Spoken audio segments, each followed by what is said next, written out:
Eu sou um simples universitário que mora sozinho num apartamento. Eu estava muito entusiasmado com o lançamento do Pokémon Gold. Sou Silver nos Estados Unidos. Como estava muito ocupado com o ano letivo e ainda era pobre, eu não tive possibilidade para comprar o Pokémon Soul Silver na data de lançamento. No fim do meu ano letivo, encomendei o Soul Silver no site Amazon. Porém, demoraria uma semana para chegar. Eu decidi então que durante aquele tempo eu iria jogar novamente ao Pokémon Cristal no meu GBC. No entanto, eu lembrei-me que há algum tempo atrás, a minha mãe jogou meu jogo fora porque eu tinha dito que o arquivo estava corrompido, e fiquei muito chateado com isso. Ela também jogou fora o Pokémon Silver.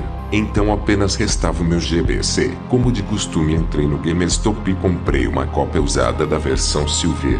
Era o único disponível para o Game Boy Color e apenas custava $10, o que era bem barato. Fui para casa e comecei a jogar, muito contente por causa daquela nostalgia. Mas foi aí que as coisas começaram a ficar bizarras. O logo da Game Freak apareceu normalmente, mas o jogo bloqueou logo ali. Achei que o erro era do cartucho. Então reiniciei. Voltou a acontecer o mesmo. Eu tentei apertar a Start muitas vezes, e todos os outros botões também. Eventualmente o logo desapareceu e então apareceu um ecrã preto por 5 segundos. De repente, em vez de aparecer o ecrã com o título, fui logo para o jogo, a jogar num arquivo que já lá estava salvo. O que foi muito estranho, pois os arquivos deviam ter sido todos apagados. De qualquer maneira, escolhi a opção Continue para ver o que havia no arquivo. Primeiro verifiquei as informações do meu treinador. O nome era apenas ponto. Não havia grande originalidade ali. Então verifiquei o perfil e aparentemente, ele tinha 999,99 horas de jogo, com todos os crachás. 999.999 de dinheiro e todos os 251 Pokémons no Pokédex. Vendo que ele também já tinha o meu e o Celebi, eu pensei que ele tinha usado um Game Genie, ou era um jogador de Pokémon muito bom. Fui espreitar os seus Pokémons para ver qual era a equipa que ele tinha. Para minha surpresa, eu vi que ele tinha apenas Signaus e um sexto Pokémon, chamado Rory. Depressa, pensando que aquilo era só uma brincadeira de mau gosto da última pessoa que tinha jogado com aquele cartucho, eu decidi ver os perfis dos Pokémons. Eles eram 5 letras de Unown, todos no nível 5. Não me recordava muito bem do alfabeto dos Unown, mas mesmo assim consegui reconhecer que todos juntos formavam a palavra Leave, Sai. Já o sexto Pokémon era um Cyndaquil. O Cyndaquil parecia normal, porém estava no nível 5 e com apenas um HP e só com 2 ataques. O Leer e o Flash. Não sei por que o chamaram de Rory, mas naquele momento eu ignorei isso. O mais estranho era que mesmo meu Game Boy estando no volume máximo, nenhum dos Pokémons fazia os seus sons comuns. Depois de ver tudo sobre a minha equipa, fechei o menu, reapareci num lugar que parecia ser uma sala da Bellsprout Tower. Porém, por alguma razão, não havia nenhum personagem nem nada por perto. Ainda mais estranho, era que não havia nenhuma música, e também não havia nenhuma saída ou escada naquele lugar, ou pelo menos eu pensava que não havia. Eu andei lá durante alguns minutos, mas não encontrei nenhuma saída. Esta certamente não era a sala da Bellsprout Tower que eu tinha visto antes. Tentei procurar nos meus itens a ver se tinha alguma escape rope, mas a mochila estava completamente vazia. Também não havia nenhum Pokémon selvagem por lá. Finalmente consegui encontrar a escada. Ela estava escondida atrás de um pilar, no meio da sala. O ecrã ficou preto e a música finalmente começou a tocar. Fiquei todo arrepiado, pois conhecia aquela melodia.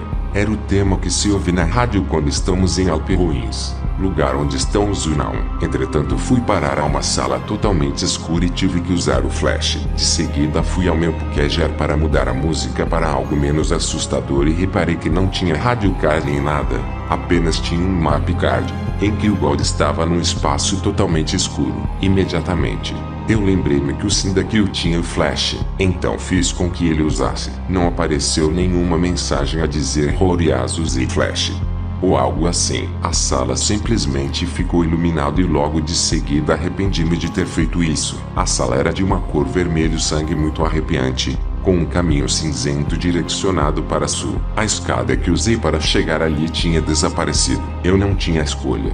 Tinha que ir em direção ao sul. O ecrã ficava mais escuro a cada 20 passos que eu dava, até que finalmente cheguei ao fim. E para minha surpresa, apenas existia uma placa dizendo: volta já para trás. De repente, o jogo perguntou sim, não, mas não havia nenhuma pergunta. Como eu não sabia qual era a pergunta, respondi sim, e o ecrã ficou totalmente preto novamente. A música do Now Radio finalmente parou, e em apenas alguns segundos, foi substituída pela Pokéflute. Reapareci numa outra sala escura, e usei novamente o flash. De repente, o jogo disse: Rory desmaiou, o que era estranho, já que ele não estava envenenado. Então rapidamente verifiquei os status dos meus pokémons e vi que ele já não estava na lista. Na verdade foram todos trocados por Nautilus nível 10. Fiz a mesma coisa que anteriormente sempre aparecia. Ele morreu. De qualquer maneira, a sala deixou de ficar escura, para mostrar que eu estava numa sala minúscula. As paredes eram tijolos cinzentos que pareciam ter algo dentro deles. Fora da sala, pareciam existir várias sepulturas, iguais às que aparecem no Pokémon Red Blue. Por essa altura, eu já sabia que isto era obviamente um jogo hackeado que alguém colocou à venda na GameStop. Porém a minha curiosidade fez com que eu continuasse a jogar. Verifiquei o perfil do treinador. Novamente vi que o Sprit do Call tinha perdido os braços. Ele também não sorria, parecia estar triste e deprimido. Parecia meio vazio, de uma maneira tão horrível que eu nem consigo explicar. Por algum motivo, o jogo também dizia que ele tinha 24 crachás, o que era impossível. Após alguns minutos, o meu personagem começou a girar. Girou rapidamente para baixo como se estivesse a afundar. Após isto, a música parou. Depois de Gold reaparecer, este estava com uma cor totalmente diferente. Ao invés do vermelho comum, ele estava completamente branco, incluindo a sua pele. Era como se tivesse sido tirado de um Game Boy original. Verifiquei o seu perfil novamente e agora, além de estar totalmente branco, ele também tinha perdido as suas pernas e lágrimas de sangue escorriam dos seus olhos. O jogo dizia que ele tinha 32 crachás, o que realmente começou a perturbar-me, pois essa mudança de números parecia representar alguma coisa importante. Verifiquei também os meus pokémons e desta vez foram substituídos por Signaus a nível 15 e escrevi morrendo e um Celebi a nível 100. Então verifiquei o perfil do Celebi. Ele era chinês e poderoso, excepto que estava cortado ao meio. Apenas tinha uma perna, um braço, um olho, e tinha apenas um ataque, Perichisong. Eu reparei que estava na Sprout Tower, com aquele pilar imóvel do costume. A diferença é que agora estava vermelho e era muito grande. Eu caminhei em direção ao norte e após algum tempo lá encontrei alguns homens e mulheres. Eles estavam alinhados lado a lado. Todos olharam em direção do enorme pilar. Eram todos completamente brancos, e nada acontecia quando eu tentava conversar com eles. Continuei para o norte, até que me deparei com a extremidade mais alta do pilar.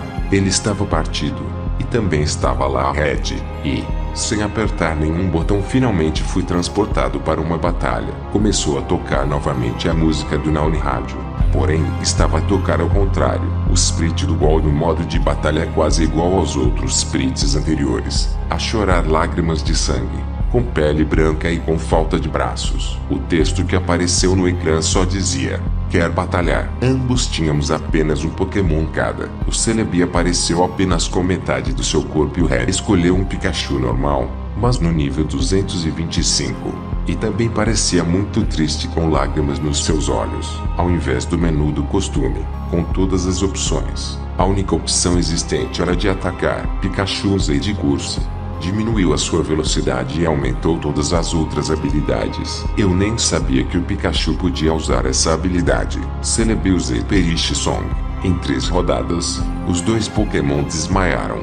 Eu não tinha nenhuma outra escolha. Além disso, nesse ponto, o jogo nem voltou para o menu, já que a batalha simplesmente continuou sem mim. Eu também notei que não havia animação nenhuma. Pikachu usei Fly, o que não tirou quase nenhuma vida ao Celebi, apesar do nível e dos status do Pikachu estarem todos no máximo. Celebi usei Perichisong. Nada aconteceu, pois já tinha usado isso antes. Pikachu usei Frustration, o que quase matou o Celebi, pois ficou com menos de 10 HP. Celebi usei Time Split. Surpreendeu-me um pouco, já que o Celebi nem sequer possuía esse ataque. Agora os dois pokémons tinham 150 HP. Pikachu e Meowth. Este não fez absolutamente nada como eu já esperava. De acordo com os efeitos do Perish Song, o Celebi desmaiou. Porém, no texto que apareceu no ecrã, dizia Celebi morreu. Por alguma razão, o Pikachu ainda estava lá, mesmo com o efeito do Perish Song. E a morte do meu Pokémon não foi contado como se eu tivesse perdido a batalha. Então, Pikachu usou mais um dos seus ataques. Pikachu e Destiny Bond. Em seguida, o jogo disse Pikachu morreu, com uma animação lenta de fade out. Aparentemente, eu era o vencedor, já que o Red transparente apareceu no ecrã e disse ponto. Nessa altura eu já estava cheio de medo, pois o Red estava decapitado, apenas com o seu corpo transparente sem vida. A batalha terminou e o ecrã ficou novamente preto. O sprite do meu personagem estava completamente transparente como o sprite do Red. Verifiquei o meu perfil novamente, e para meu espanto, a única coisa que tinha sobrado dele era a sua cabeça, com uma cor transparente. A cabeça estava um pouco ampliada, mostrando um buraco negro no lugar dos olhos. Agora o jogo mostrava que ele tinha 40 crachás. Então fui ver os meus pokémons. Eles agora eram Nausa nível 20 e escreviam, não mais. Apercebi-me que estava perto do fim do jogo. Já não havia música, mas por algum motivo eu sentia que algo ainda podia ser ouvido. Eu estava de volta ao meu quarto em New Barktown, então andei as voltas nele para conseguir interagir com algumas coisas, já que eu estava um pouco assustado para descer as escadas e ver o que me esperava. Apesar de ter dito que estava às voltas no meu quarto, o Gol não mexia as pernas ou braços. Ele estava a flutuar como os fantasmas do Pokémon Diamond Pearl, como eu esperava. Não havia mais nenhuma opção sem ser descer as escadas. Eu acabei por chegar à sala de casa. Assim como no jogo original, tudo estava normal, exceto o facto de que a minha mãe não estava lá. Como não deu para interagir com mais nada, eu decidi ir lá para fora. Para minha surpresa, a porta que me levava lá fora não funcionava. Mas ao invés disso, eu simplesmente andei em direção a um fundo preto. Continuei andando para baixo, para saber o que iria acontecer. A minha casa desapareceu. Foi muito assustador quando entrei naquele fundo, pois o contorno de transparente de Gol ficou todo branco, para lhe dar um contraste maior. Em seguida, cheguei a uma área completamente branca e o Gol ficou totalmente preto e transparente. Depois de uma longa caminhada, finalmente encontrei algo. Era o sprite normal do Gold. Eu falei com ele e ele respondeu, adeus para sempre, e desapareceu. Enquanto isto acontecia, apareceu uma caixa de texto que apenas dizia, Use Nightmare. Gold fez uma outra animação estranha, e girou lentamente para baixo, como antes. Agora já estava de novo na sala minúscula, ainda cercada pelas sepulturas, só que desta vez, o sprite do Gol aparentemente não estava lá. Andei às voltas, mas não aconteceu nada. Verifiquei o meu perfil, e não havia mais nenhum vestígio do sprite do Gold. O jogo dizia que eu tinha 0 crachás, e todas as imagens dos líderes do ginásio de Johto foram substituídos por caveiras. Então, finalmente verifiquei os meus pokémons, que agora eram Nausa nível 25 e formavam a frase, estou morto. No momento em que saí do menu para o jogo, a sala onde eu estava foi coberta pelos mesmos tijolos que estavam nas paredes. Então finalmente descobri o que era aquela sala, no momento em que o texto, RIP, apareceu no ecrã. Aquela sala era um caixão, cercado por outros caixões. Gold já estava morto. Ele morreu alguns anos depois de derrotar Red. Ele era um jovem treinador que, apesar dos seus esforços para ganhar crachás e ser um mestre Pokémon, não podia escapar do destino inevitável, que é a morte. Eu não conseguia mais sair daquela caixa de texto. Tentei reiniciar o jogo e a mesma coisa aconteceu, o que fez com que eu desistisse. Depois de toda aquela experiência, nunca mais irei olhar para os Unauns da mesma maneira. Se você gostou do vídeo, se inscreva no canal e compartilhe.